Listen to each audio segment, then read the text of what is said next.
अशोक सिंघल हमारे साथी, हमारे संवाददाता ने सम्राट चौधरी से बात भी की है और ये प्रश्न भी पूछा है मुख्यमंत्री वाला। सुन लीजिए आप। क्या मैं अगले सीएम से बात कर रहा हूं? क्योंकि अमित शाह ने ये कहा था सम्राट चौधरी जी कि इनको बड़ा बनाऊंगा, इनको जितवाइए। डिप्टी सीएम तो आप ऑलरेडी हैं, उससे बड़ा तो फिर सीएम ही होता है। देखिए, बिहार की जनता एनडीए को मेजोरिटी दी है।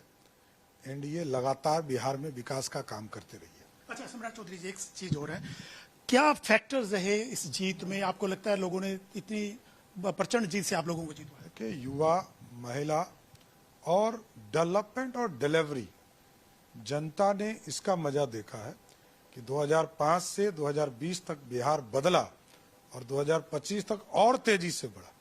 इसलिए बिहार की जनता ने डिलीवरी को चुना और जनता इस पर भरोसा कर रही है। और दूसरा, तेजस्वी आज भी बोल रहे थे कि बदलाव होगा। क्या आपको लगता है कि वो कन्विंस नहीं कर पाए लोगों को? और जंगल राज की भी आप लोगों ने याद दिलाई कि जो नींव है वो लालू प्रसाद जी की है। वो कहते हैं ना, रंगल सियार से काम नहीं चलेगा। लालू जी के थ्योरी पर वो पूरी पार्टी है, लालू जी के नाम पर वो पार्टी है, लालू जी के वोट बैंक पर राष्ट्रीय जनता दल। इसलिए जिस दिन तेजस्वी यादव को मुख्यमंत्री घोषित किया, उसी दिन वो चुनाव हार गया। एक और सम्राट चौधरी जी, प्रशांत किशोर ने भी बहुत सारे घोषणाएं की, आपके हारने की, बहुत सारे सवाल उठाए। क्या कहेंगे प्रशांत किशोर के लिए? क्या मैसेज आपका? इतने बड़े खुशी में इतनी बड़ी जनता ने मैंडेट दिया है, यहाँ नीति सिद्धांत की बात हो रही है, वहाँ बेनीति वाली बात क्यों कर? पीयूष, लेकिन उससे पहले पीयूष आपसे सवाल पूछे। आप कमा बहुत बढ़िया सवाल पूछा आपने। क्या मैं अगले मुख्यमंत्री से बात कर रहा हूँ? बहुत ही बढ़िया था ये। पीयूष, हम थोड़ी सी बात तेजस्वी की भी कर लें, आरजेडी की भी कर लें। क्या भविष्य आप देखते हैं अब आगे? देखिए, लीडर ऑफ अपोजिशन बनना भी क्योंकि मुश्किल होगा, क्योंकि आपको एक नंबर चाहिए उसके लिए विधानसभा के अंदर, तो वो भी कहीं ना कहीं मुश्किल हो सकता है। और वो बनेंगे कि नहीं बनेंगे वो भी देखना होगा। आप तेजस्वी यादव जरूर अब इस चीज पर फोकस करेंगे अगले 5 साल तक कि किस तरह से आगे पार्टी को रिवाइव किया जाए। हालांकि उनकी पार्टी के अंदर जिस तरह का रोल संजय यादव का रहा है, अब कहीं ना कहीं गाज जरूर संजय यादव पर गिर सकती है, क्योंकि पूरे परिवार के अंदर यही चीज निकल के आ रही है कि संजय यादव की वजह से ना सिर्फ पार्टी का बेकार प्रदर्शन रहा, बल्कि परिवार में भी टूट आई है।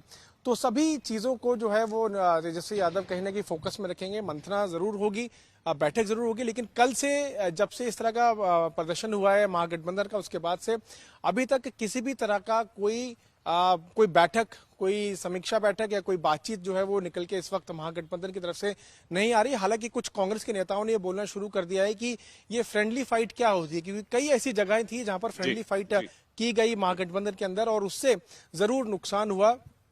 अब देखना होगा कि किस तरह से तेजस्वी यादव अपना फ्यूचर बिहार के अंदर देखते हैं, और क्या वो कांग्रेस के साथ रहेंगे, क्या राहुल गांधी के साथ जो उनकी सभाएं हुई या जो उनकी रैलीज हुई, क्या उसको वो आगे कंटिन्यू करेंगे अगर किसी और प्रदेश में वो जाते हैं तो? रोहित, हम आपसे प्रशांत किशोर के बारे में कुछ समझना चाहते हैं। क्या प्रशांत किशोर इस चुनाव में एनडीए विशेषकर बीजेपी को नुकसान पहुंचा रहे थे, और क्या प्रशांत किशोर पूरी तरह से फेल हो गए? नहीं, देखिए, जितनी मेहनत प्रशांत किशोर ने की थी तो इस हिसाब से उन्हें उम्मीद थी कि कुछ ना कुछ मैं जरूर करूंगा, 1 2 4 5 आएगा। लेकिन देखिए, जब ऐन मौके पर जब वोट देने के लिए जब मतदाता जाता है, और ये बात प्रशांत किशोर को ही पता थी, हमारी उनसे बात हुई थी कुछ ही दिन पहले, वो बता रहे थे कि लोगों के मन में मैं बस चुका हूं, लोग मुझे जानते हैं, मेरी पार्टी को जानते हैं कि हाँ, प्रशांत किशोर अच्छा है, अच्छे मुद्दे उठा रहा है, अच्छा काम कर रहा है, लेकिन क्या मुझे वोट देगा, इसको लेकर वोटरों में असमंजस था। और यही असमंजस जो है मतदान के दिन भी देखने को मिला। जब आखिरी समय में लोग जब बटन दबाने जा रहे थे, तब वहां पर प्रशांत किशोर जो है या उनकी पार्टी जो है वो इररिलेवेंट साबित हुई, और फिर लोगों ने जो है जो मेन मुख्य किरदार है इस चुनाव के, एनडीए हो या महागठबंधन, उनमें जो है वो अपना चुनाव किया। और इसीलिए हम प्रशांत किशोर को देख रहे हैं कि एक तरीके से अभी फिलहाल फेल हो चुके हैं। अशोक जी, जो जीता वही सिकंदर, और यहाँ तो प्रचंड जीत है, बहुत बड़ी जीत है। और अमित शाह चाणक्य भी हैं, राजनीतिक चाणक्य उन्हें कहा जाता है। आपको लगता है कि वो प्रशांत किशोर और इस तरह के लोगों का हिसाब भी करेंगे अब? सॉरी, मेरा सवाल थोड़ा सा गड़बड़ हो सकता है। हिसाब करने की बात नहीं, हिसाब तो जनता ने कर ही दिया है। जो चाह रहे थे प्रशांत किशोर वो उनको मिला नहीं, तो जनता ही चुनाव में डिसाइड करती है। अमित शाह ने या बीजेपी के बाकी नेताओं ने रणनीति बनाई कि कैसे काउंटर किया जाए, कैसे बेहतर से बेहतर परफॉर्मेंस दी जाए, तो उसका जवाब तो बेहतर परफॉर्मेंस है, चाहे प्रशांत किशोर हो या आरजेडी हो, तेजस्वी हो, कोई भी हो। तो इसलिए हिसाब तो हो ही गया सामने, उससे ज्यादा तो क्या हिसाब होगा। तो जी बोलिए। तो अमित शाह की तो अपनी रणनीति रहती है, यहाँ आकर के बैठ गए, टाइम दिया। जैसे हम लोग अपने कुलिक से, शशि से बात कर रहे थे, आशुजी सबसे, कि वो जो बागी थे, जो नाराज थे, जिनको टिकटें नहीं मिली, उनको मना लिया भाई, मना पटा लिया लिया, था वाह, बैठ वाह, करके। तो वाह। इन्होंने टाइम स्पेंड किया, एक एक सीट का आंकलन किया, कहाँ पे क्या हो सकता है, नफा नुकसान, कौन कहाँ पे डैमेज कर सकता है, प्रशांत किशोर का कितना रिलेवेंसी रहेगी नहीं रहेगी। तो वो तो चुनाव के दौरान ही अमित शाह ने पूरा कैलकुलेट कर लिया था। हालांकि कई बार कैलकुलेशन ठीक नहीं होती, लेकिन अमित शाह तो 160 से ऊपर की बात कर रहे थे और कहीं ना कहीं उससे ऊपर ही चला गया। तो प्रशांत किशोर का हिसाब तो चुनाव में हो ही गया। 4-5 सीटों कुछ कह रहे थे पर, रोहित। 4-5 सीटों पर तो चुनाव से पहले ही जनसुराज के उम्मीदवार को बैठा दिया अमित शाह बिल्कुल, ने। तो हिसाब तो पहले ही कर दिया। नहीं, ये तो अमित शाह की खूबी है।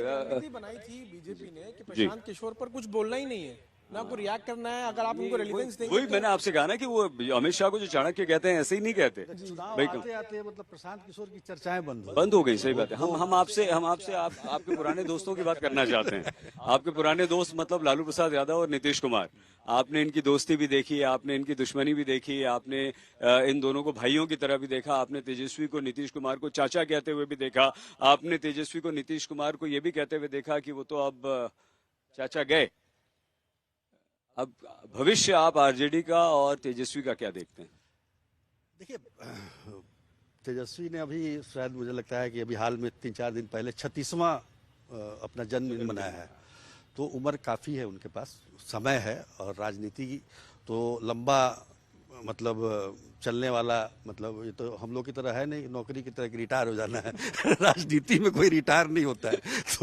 तो उसके बाद लंबा समय है, लेकिन उनको स्ट्रेटजी बदलनी पड़ेगी। और जिस तरीके से वो चल रहे हैं, देखिए लोगों से नहीं मिल रहा। राघोपुर में बड़े मुश्किल से जीते, वो 14,000 वोट से जीते, पिछली बार 38,000 वोटों से जीते थे। वो समझिए कि राघोपुर की जनता जो है 95 से लगातार, एक बार 2010 का चुनाव छोड़ दीजिए, इसमें राबड़ी देवी हार गई थी, लगातार इनके परिवार का साथ देती रही, लालू यादव से लेके राबड़ी देवी, अब जो है तेजस्वी यादव। और वहाँ के लोग के जाने पर भाई आप यहाँ मिलने आते हैं, जो वहाँ की जनता आती है, तो आप मिलते नहीं हैं, उनसे बात नहीं करते हैं, उनकी समस्याओं को नहीं सुलझाते हैं। तो ये कब तक चलेगा? अगर मान लीजिए आप अपने क्षेत्र के बारे में आप अब नहीं कर पाते हैं, तो पूरे बिहार का आप कैसे करेंगे? ये चीजें जो हैं लोगों से मिलना। लालू यादव में क्या था?